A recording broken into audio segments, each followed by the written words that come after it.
Всем пламенный привет! И сегодня у меня для вас не типичный лайфстайл-блог, а история более обмана. Как бы это смешно не звучало, но есть еще авиакомпании, которые обманывают своих клиентов. Готовьтесь, сейчас расскажу, как меня кинула авиакомпания Iberia на $2000 прямо перед родами в Аргентине. Я расскажу все в деталях, чтобы вы не попали в такую же задницу. А если у вас плохо работает YouTube или Instagram, в нынешних российских реалиях это как никуда актуально. Класс VPN, лучший VPN-бот Telegram. Ссылочка будет в закрепленном комментарии. Покупайте подписку и пользуйтесь всеми сервисами без ограничений. Итак, представьте, мы готовимся к важнейшему событию в нашей жизни, родах в Аргентине, ищем билеты. И самый быстрый и удобный вариант полететь из Чехии в Аргентину — это компания Iberia с пересадкой в Мадриде. Жена беременна, долгий перелет, и, конечно же, она говорит: я полечу только бизнес-классом, делай что хочешь. Я смирился, бизнес-класс в сторону Аргентины, нет проблем, любые деньги я готов за это заплатить, лишь бы жена была довольна. Но меня предупредили умные люди, что для въезда в Аргентину могут понадобиться обратные билеты, и их зачастую начали спрашивать. Окей, не проблема, я предусмотрительный, изучаю все правила и покупаю билеты до Аргентины бизнес-классом за $4000. Ну а обратно я беру эконом, но специально доплачиваю X2, чтобы они были возвратные. Эти золотые обратные билеты обошлись мне почти в $2000. И я думаю, все под контролем, потому что я изучил все правила. Перед покупкой билетов я все прочитал, все договоры, оферты. Еще раз все перепроверил, обратные билеты возвратные. Прилетаем в Буэнос-Айрес, граница. И что вы думаете? Ну, естественно, никто обратные билеты не спросил, не хотел смотреть. Я думаю, ну ладно, окей, хорошо, что они были, потому что если бы их не было, их бы обязательно спросили. Заселимся, и я спокойно верну эти обратные билеты, потому что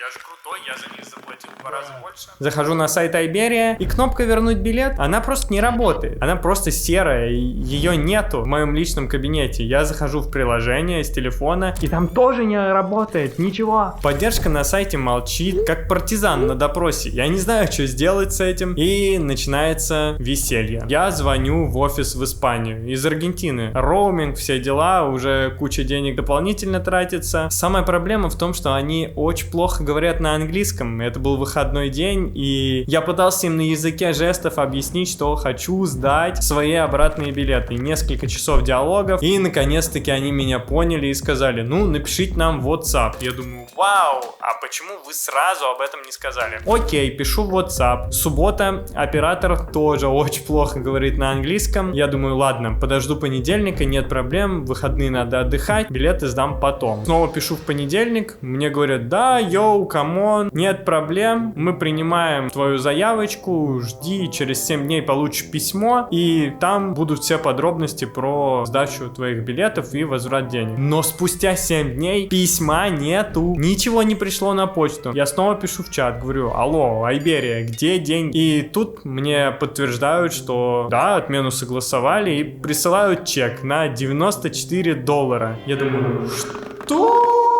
Я вообще знатно офигел в той ситуации, потому что я такой, типа, ну я ожидаю 2000, ну какие-то штрафы, комиссии, ну 1500 мне вернут, было бы клево прям. Но $90, мать твою, за 2 билета! Я думаю, что делать, что я сделал в этой жизни не так? Я начинаю везде им писать, WhatsApp криво работает, там постоянно хочет выкинуть тебя на бота, не связывает с реальным человеком. И здесь сейчас происходит невероятное событие, неожиданное. Мне на карту прилетают 380 евро. Почему? Откуда такая сумма? Я, честно говоря, на секунду удивился. Приятно. Но знатно офигел. Как мне понять, откуда эта сумма и за что эти деньги? Я выспрашиваю у них во всех чатах. Типа, откуда такая сумма? Почему чек на 90? Мне должны вернуть вообще 2000, а приходит 400. И официально тишина. Они просто молчат, ничего не объясняют. Ни в одном ответе, ни в сообщении. Нигде этого нету. Но уже потом я посоветовался с людьми и предположил, что это может быть $90 за одну часть трипа, а так как 2 части трипа, получается $180 на 2 людей, как раз такая сумма и выходит. Но коварство Iberia кроется в другом. Следующую неделю я каждый день продолжаю общаться с поддержкой и выпытывать у них в WhatsApp и в Твиттере в 2 чатах, где мои остальные деньги, почему только $400 мне вернулось. И никто ничего не хочет объяснять, или не может, или говорит, что не может, или ссылается на отсутствие долга, доступа к информации, вешают лапшу на уши и просто издеваются надо мной. В итоге в Твиттер мне дали ссылку на составление жалобы. Мы с моей сестрой накатали несколько жалоб, и вот спустя пару дней приходит ответ от Айберии. И внимание, разгадка всей ситуации. Оказывается, при комбинированном полете в разных классах, то есть бизнес-класс и эконом-класс, при отмене второй части полета она считается выполненной в полном объеме, если классы различаются. И на возврат полагаются только сборы аэропортов. И вот отсюда взялись именно $360, которые мне вернули. Вы понимаете абсурд всей ситуации? Никаких ссылок на это правило, ничего про это нет на сайте, никаких предупреждений при покупке билета, при сдаче билета в чате никто мне ничего не сказал. Я параноик, я прочитал все документы на сайте Айберии, и нигде об этом не говорится. Нигде никто не сказал мне об этом. Только в самой последней жалобе мне сказали: да, чел, ты лошара, ты купил 2 разных класса и решил сдать эконом-класс после того, как полетал бизнес-классом. Ну, держи возвраты за услуги аэропорта. А свои услуги мы выполнили в полном объеме. Такие у нас правила. Это твоя комбинация. Это наш джекпот. Ну, по факту, это просто кидалово. Короче говоря, друзья, мой вам совет. 10-й дорогой обходите авиакомпанию Айберию. Ваш случай, как и мой, может стать уникальным, исключительным, экстраординарным. Вам налепят лапши на уши и скажут: гуляй, Вася, не будет тебе денег за твои обратные билеты. А сейчас действительно при въезде в Аргентину спрашивают обратные билеты. Правила ужесточились, у вас могут спросить даже страховку для въезда в Аргентину и место жительства вашего. Все не так просто, как было тогда, когда мы заезжали. Да и для визы в Европейский Союз спрашивают такие билеты. Они могут вообще много где пригодиться. То есть потребность в таких показательных бронированиях, она есть. И нету способов, как их можно оформить дешево и не потерять деньги, и не быть обманутыми какой-то авиакомпанией. И вот эта вся дичь с Айберией, и мой случай о потерянных $2000, он натолкнул меня на мысль, что нужно создать сервис, который помогает бронировать авиабилеты без полноценной их покупки. Ведь я не один такой, кому это может понадобиться. Поэтому я предлагаю решение. Чтобы дешево и просто это сделать, без всякого геморроя, пишите мне в телеграм-канал Booking1Avia, и я помогу вам сделать бронь любых направлений по всему миру, любой авиакомпании, из России, из Европы, откуда угодно, куда угодно, для визы, для въезда в страны, для подстраховки, для оправдания своих планов. Через меня авиабилет вы сможете забронировать на разный срок, на 3, 7, 30 или 90 дней, как это нужно по новым правилам для шенгеновских виз. И это точно будет дешевле, чем в любом помогаторском агентстве. Ссылочку на мой телеграм вы найдете в описании этого ролика. Там будут все подробности, пишите, спрашивайте, не стесняйтесь, все расскажу, объясню и помогу, чем смогу. Всем удачи, не попадайтесь на разводки от авиакомпаний, пишите свой комментарий, ставьте лайк и встретимся в новых видео. Пока-пока.